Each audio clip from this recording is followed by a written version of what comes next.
We know how to work out the area of a triangle. For example, in A, I would just need to do base times height, then half, or if you wanted to, half base times height. We need the perpendicular height, which is 4. We don't need the slanted length, which is 5. So we would do 3 times 4, then half, giving you an answer of 6 centimeters squared. In B, we would have to do, you could do half base times height if you wanted to do a little bit differently. So we could do half of 8, which is 4, times by 5, which is 20, giving you an answer of 20 centimeters squared.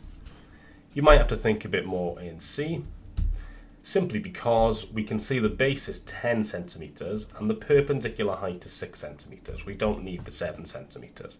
So here we could do 10 times 6 over 2, and you would have 30 centimeters squared. So working out the area of a triangle seems very straightforward. But the problem is, what if we are not given a height? What if instead we're given an angle? So if we look here, this is how we typically label a triangle. You have your, we did this in the sine and cosine rules. You have the angles written with capital letters, and then the opposite sides have lowercase letters, which correspond. Now, we don't know the perpendicular height in this triangle. Let's see if there's a way to get an expression for that. And now let's see if we can get an expression for h. Well, we know that the area of the triangle is half base times height, so that would involve h. If we look at the triangle here, so this little triangle, sine c is opposite divided by hypotenuse.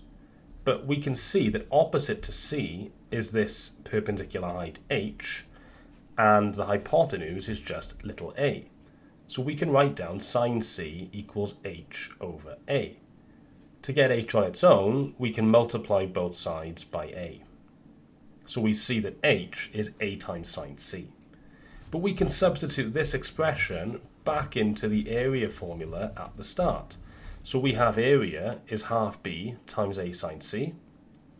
And a bit more neatly, we can write this as half ab sine c.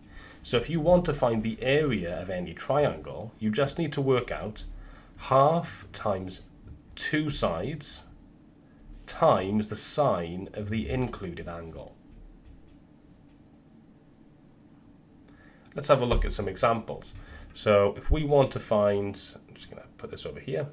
So if we want to find the area of this first triangle, I would identify 2 sides, so we can call these 2 sides A and B. Because the included angle is 30, we could call that C. And now I could substitute my numbers in.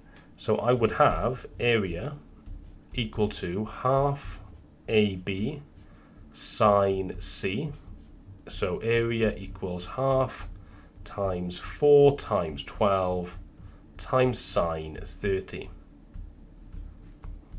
Which is going to be 24 sine 30. Now that's going to end up as 12, but I'll just put it into the calculator to show you. So we have 24 even, times sine 30, which is 12. Don't forget you've got to be in degree mode. And the units of area are centimeters squared. In B, we have A and B both equal to 7, which happens quite often because we quite often use this in the case of an equilateral triangle. The angle in between is C. So here we have area as half AB sine C, always the included angle, half times 7 times 7 times sine 60, which we can put straight into our calculator as follows.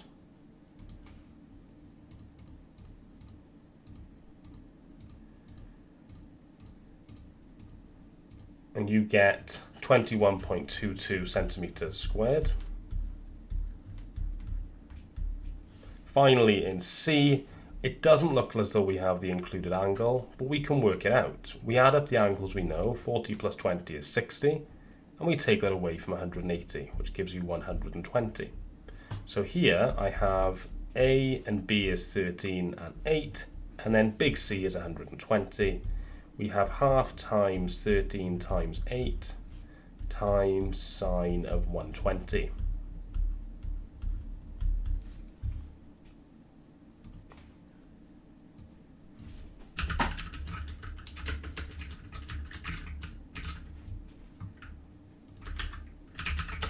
And that gives us 26 root 3, which is 45.03 centimeters squared. Here are some questions for you to try. Please pause the video now and have a go at them. And when you're ready for the answers, press play. Here are the answers. So the first two questions are quite routine. You should have 24 centimeters squared in the first one, and then the second one you've got to work out the included angle first, and then you get 23.49 centimeters squared. In question 2, there's an isosceles triangle formed inside that circle, and we want to work out the area. So we use half AB sine C, and you should end up with 159.54 centimeters squared. And in question 3, you've got to work backwards, so you should end up with 11.25 sine C is 6. Divide both sides by 11.25, and you get sine C is 0.53 recurring. And then to get C on its own, you need to take sine minus 1 of both sides, which should give you C is 32.23 degrees, which is theta.